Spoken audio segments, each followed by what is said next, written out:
Good morning. And I have Geoff here with Professionals at Play, and he is the founder, CEO, owner, the whole thing. I am so excited to talk to you about your job and what you do and learn more about you. So, good morning, and thank you so much. Good morning, Tabitha. I hope you're doing well today. Coffee, and talking. I love it. So, tell me a little bit about what you do and what is Professionals at Play. So Professionals at Play stemmed from all the play and the work that I did in schools. And adults kept asking me, we want to play and have fun in work as well. We need these programs for adults. And so I started Professionals at Play to work with adults. And I've loved it. It's been a blast. So instead of, everybody thinks play and corporate culture and that kind of stuff, that they go hand in hand. However, it's very intentional play. It's play with the basis of increasing communication, play with it.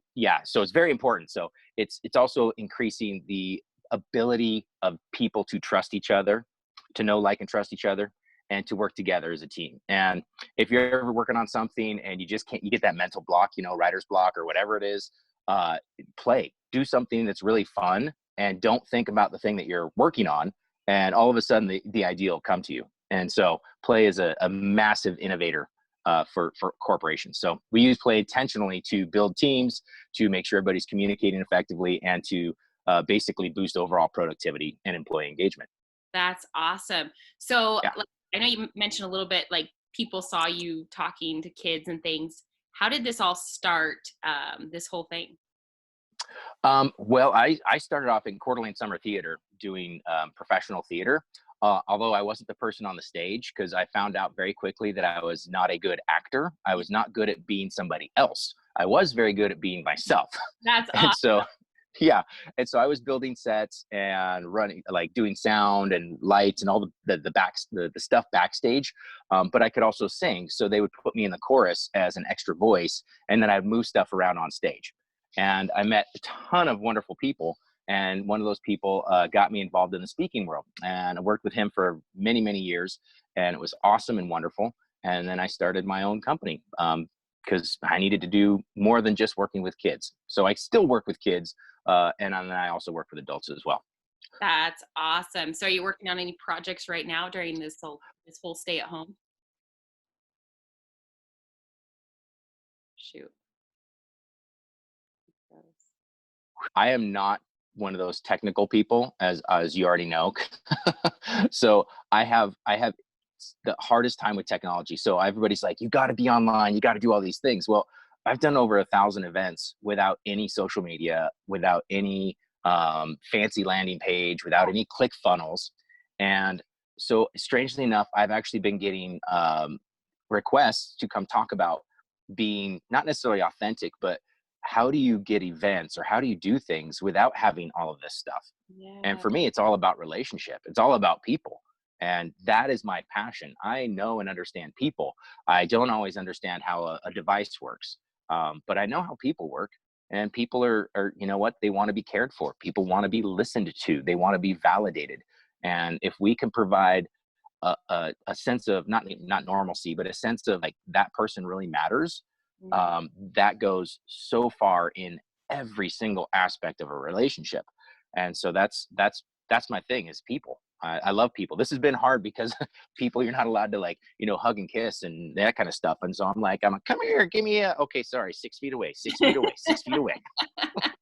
Exactly. So, how has this all affected your work?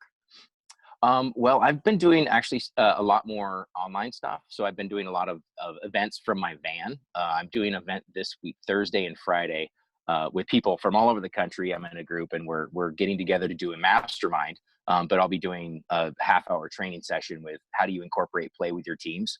And I'm trying to do that more remotely when you've got people behind a screen. How do you interact? Because when you interact physically, there are certain brain chemicals that are released. When you shake somebody's hand, or you give them a high five, or you give them a hug, there's brain chemicals that are released that are not released through a screen. And Right. so that's really it's a barrier to human interaction.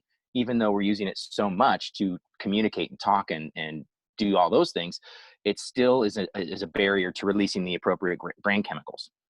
Yeah. So trying to get people to interact online in an appropriate manner and have fun, and try and release as many brain chemicals as we can is fun and challenging. So that's mostly what I've been working on, is how do you do that from behind a screen? Yeah. I'm still excited about in-person events. That's my thing. Yeah, that's crazy. I totally know what you mean, because when I get off these calls after I have an interview, I'm instantly like excited, and Mhm. so I totally understand. I'm like, oh, why do I feel so good the rest of the day after talking to you? Like, ooh. I know, it's like a puppy wagging their tail. Like, you get all excited. You're like, yeah, I'm excited. I'm ready for the I day. know. Yeah. So I know here in North Idaho things are starting to get lifted and we're starting to go out. Like, what is the thing I guess you miss the most about being at the stay at home? Oh man, I definitely miss just seeing people. Although I did go out this weekend, I happened to have I did some work for the Coeur d'Alene Resort, and so I cashed in on my night at the resort, and my kids got to go swimming. It was wonderful to see people out and about, and I miss just being able to go get a haircut. I miss being able to just go have a meal. I miss being able to sit down and see friends walk through areas. Just people being out and about, really. That's been, although I will say it's been nice not having hardly any traffic. That's been Right? beautiful.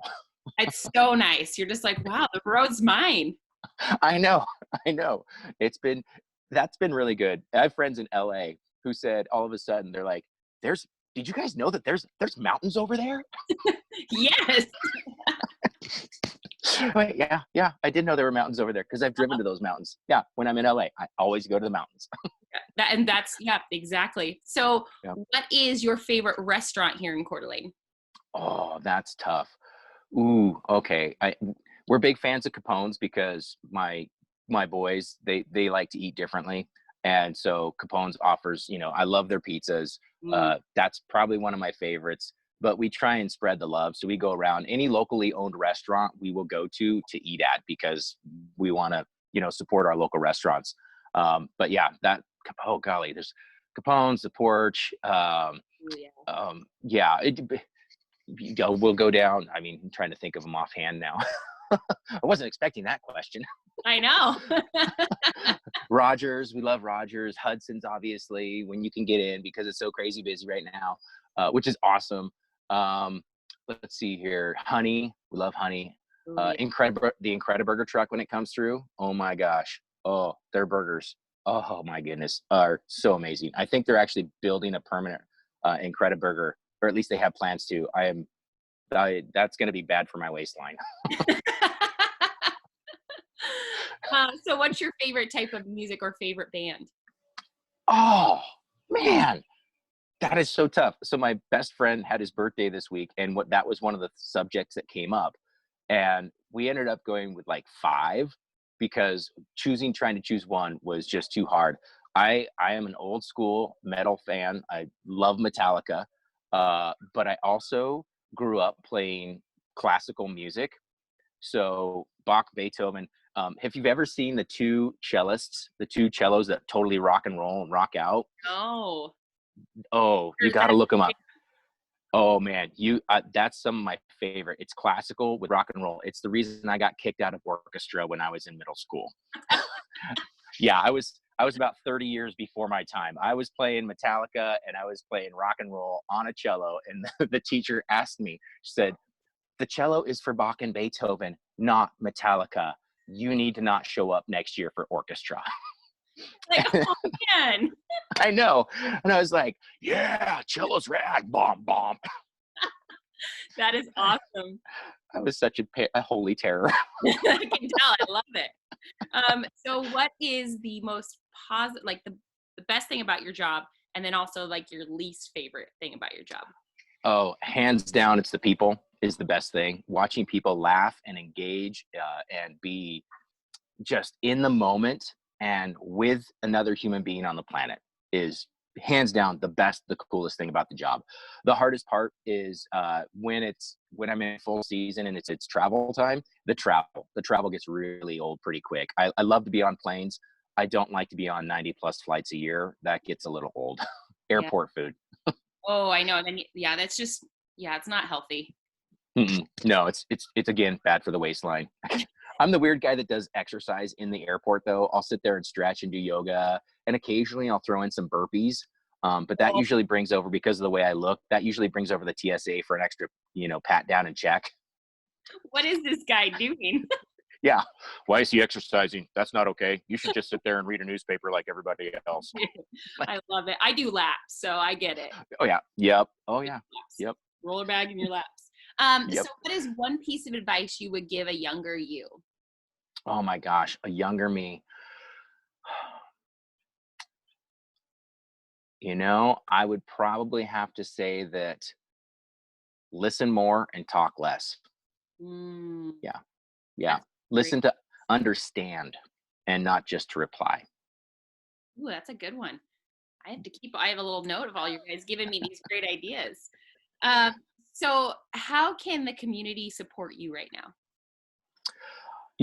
If they go to Professionals at Play on Facebook, that would be awesome. I have a private group of people for professionals that are interested in having more fun and incorporating fun in the workplace. I have a Facebook group for that, and that's just Professionals at Play, facebook.com.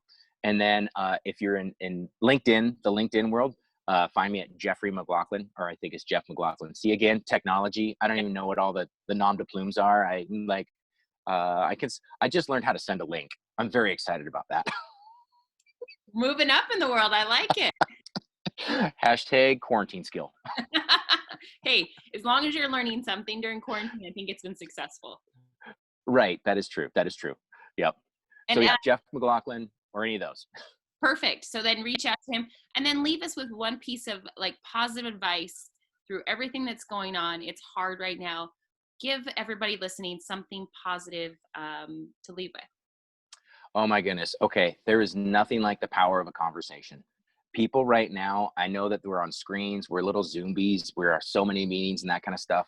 Get on a phone, or better yet, if you can, go have a frosty beverage or a cup of coffee with somebody. Even if you're 6 feet away, that's totally safe. Do whatever you got to do to feel safe, but reach out to people, because people need to hear your voice. They need to know that you care now more than ever. It is so vitally important. That is the one thing. Just reach out to people. No, that's great. Thank you so very much.